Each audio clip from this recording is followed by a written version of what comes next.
Along with this, a Frenzy back for another How to Play. Today we're looking at to play this interesting clock-taking game called Talltales. Apparently has a little dirt on it. It is from New Mill Industries and designed by Rand. He also, not only designed the game, but he also did the artwork, which I don't think is anything to gloat about, but it's fine for what it is. In fact, I believe, yeah, it's just 4 different cards. They're all the same. The game does play 3 or 4 players in about 45 minutes. Ages 10 and up. We'll just do like a 4-player set up the cards. You have these cards that you're going to use are numbered 1 through 9 in each suit. And then you got additional cards 10 through 19 in each suit in this embellishment market, which we'll get to. And you can see after the first 2 cards, we stop taking from each pile, and then we get into the next round. So each round you only have certain cards that you can take.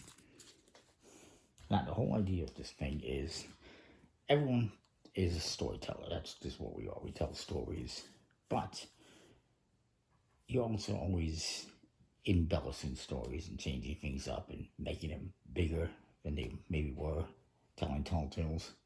That's what this game is basically sort of about, and we all know that feeling, right? Like, do you think that a story that you have that you're telling, that you heard from like a great-grandparent, is going to be the same story your great-grandparent told 67 years ago? No, it's not going to be the same exact story, because you might have misinterpreted certain details, misheard certain things, you might not remember certain things properly, and so you're trying to tell the story, put it together, using things that you can remember and recollect, and perhaps embellishing certain things, filling in certain spots.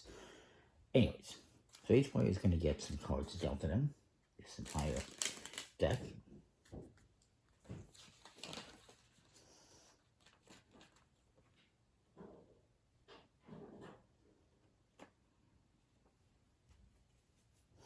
Each player is going to get 1 card dealt face up to them. These represent their current memory market, and the rest of the cards will be dealt face down into your hands.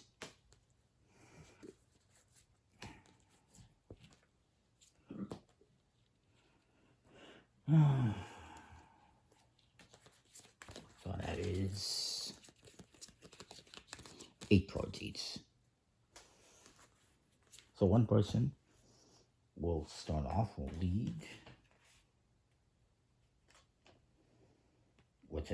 however you want to choose that. And I will say I will play a card, I will lead, let's say I lead an 8 of fists. There's fists, there's guns, lassos, and axes for suits. So everyone else must follow if they can. This guy can, so he will. Try not to mix them up with these other cards that we have here.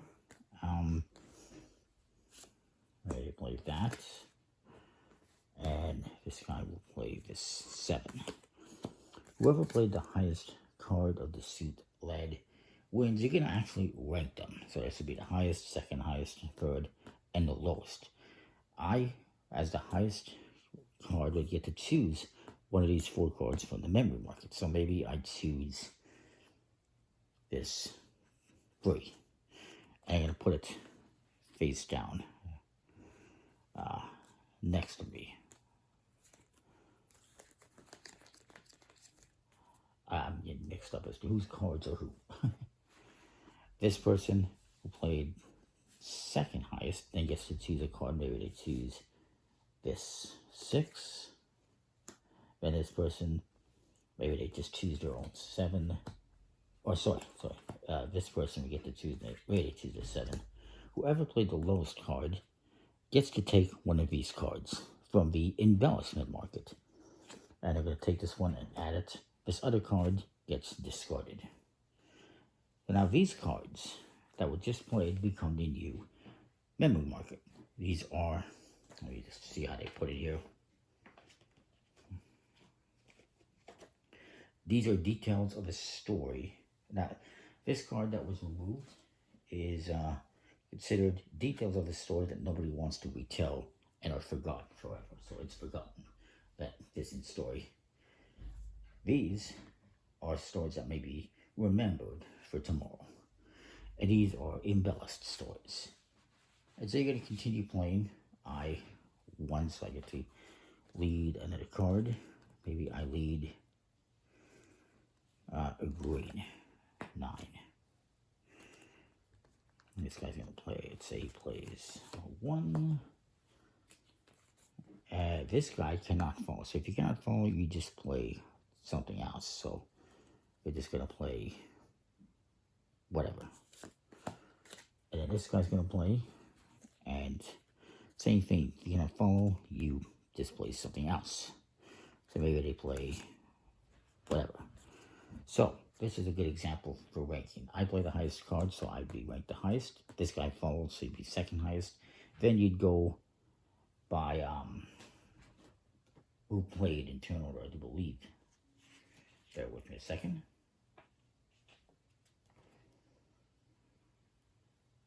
Yeah, so they played first, so they would be third, and this one did not follow suit, so they would be, if they played blue, they'd played this, they would have played the higher card, the next suit, so they would have been third, they would have been last. But they chose to play off suit, and so they're going to be the last to select. And so again, I would select one of these cards. Maybe I select this 6, why not? And then next player, that would be this guy. They would select a card, maybe to select a 4. And then this guy, maybe he would select this 7. This would get discarded, it's forgotten. And this guy would select one of these. Now, if he selects this one, this pile can no longer be selected from until the next round. That's what happens when you get to one of these cards. It says round 2, round 3, round 4. Is you cannot select any more from that pile until the next round. And you can keep playing until you've played through all the cards in your hand. These cards that you're collecting will form your next hand. So at the end of one round, again, these become the new memory market, or you play more tricks. At the end of the round, you're going to have a new hand of the cards you just collected, including these new embellished ones. And then you're going to score, and you're going to do some more rounds. Scoring is going to happen at the end of the second and fourth rounds. And what you're going to do is add up the values of the cards in your discard pile. And the score of the values of the cards in your hand are divided by 2.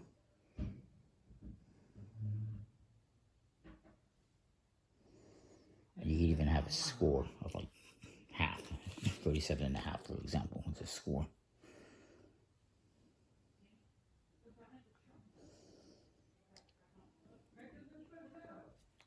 And basically, final scores are going to be at the end of the fourth round. You're going to sum up the values of the cards in your discard pile, and your fourth round score is going to be equal to the sum of the card values. For example, for this person, after round 4, their score could be, some of their cards could be 125, so that would be 125 for the score. I apologize if you hear any noise in the background, I really do.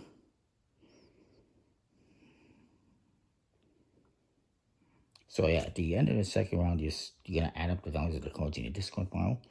And you're also going to take the values of the cards in your hand divided by 2. And their score was 75 plus,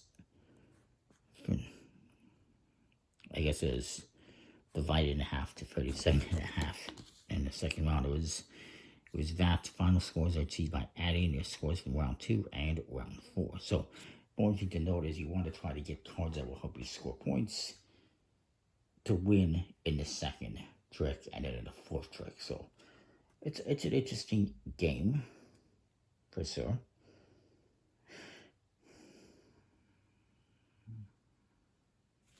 And yeah, I don't hate it. It's an interesting concept where you're telling stories and playing cards and trying to pick up cards to improve your hand for the next, to basically build your next hand. It's an interesting concept.